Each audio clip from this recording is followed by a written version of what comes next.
Nationalist Congress Party (NCP) Thrissur ജില്ലാ committee convention Thrissur Vivekodayam boys high school ഓഡിറ്റോറിയത്തിൽ നടന്നു. ജില്ലാ പ്രസിഡന്റ് സൈനുദ്ദീൻ മാസ്റ്ററുടെ അധ്യക്ഷതയിൽ ചേർന്ന കൺവെൻഷനിൽ ഉദ്ഘാടനം ചെയ്തുകൊണ്ട് ദേശീയ വർക്കിംഗ് പ്രസിഡന്റ് PC ചാക്കോ സ്വാതന്ത്ര്യ സമരകാലത്ത് പോലും മഹാത്മാഗാന്ധിയും നെഹ്റുവും ഉയർത്തിപ്പിടിച്ച മതേതരത്വം എന്ന മഹത്തായ ആശയത്തെ ഇല്ലായ്മ ചെയ്യാൻ ശ്രമിക്കുന്ന RSS BJP നേതൃത്വത്തിൽ ഭരണകൂടം ശ്രമിക്കുമ്പോൾ അതിനെ ചെറുത്തുനിൽക്കാൻ ശരത് പവാറിന്റെ നേതൃത്വത്തിലുള്ള നാഷണലിസ്റ്റ് കോൺഗ്രസ് പാർട്ടി NCP പ്രതിജ്ഞാബദ്ധരാണെന്ന് അദ്ദേഹം പറഞ്ഞു. NCCPയിൽ അധികാരത്തിന്റെ ഭരണത്തിന്റെ സുഖസൗകര്യങ്ങൾ വാശി പിടിച്ചു വാങ്ങിയ ഭരണം നഷ്ടപ്പെട്ടപ്പോൾ സ്വയം ആത്മഹത്യയ്ക്ക് ഒരുങ്ങുകയാണെന്നും NCP ദേശീയ വർക്കിംഗ് പ്രസിഡന്റ് PC ചാക്കോ പ്രസ്താവിച്ചു.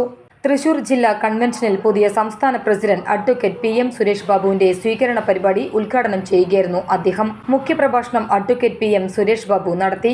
സംസ്ഥാന ജനറൽ സെക്രട്ടറിമാരായ KR Rajan, VG Raveendran, Venu Vennara, Kurian Abraham, PV അച്ചുമൽ, Krishnankutty, Paul Chalakudy, ജില്ലാ കമ്മിറ്റി ഭാരവാഹികളായ VR പുഷ്പാകരൻ, KK ശിവദാസൻ, റബി സലീം എന്നിവർ സംസാരിച്ചു. VM നയന സ്വാഗതവും മോഹൻദാസ് എടക്കാട് നന്ദിയും പറഞ്ഞു.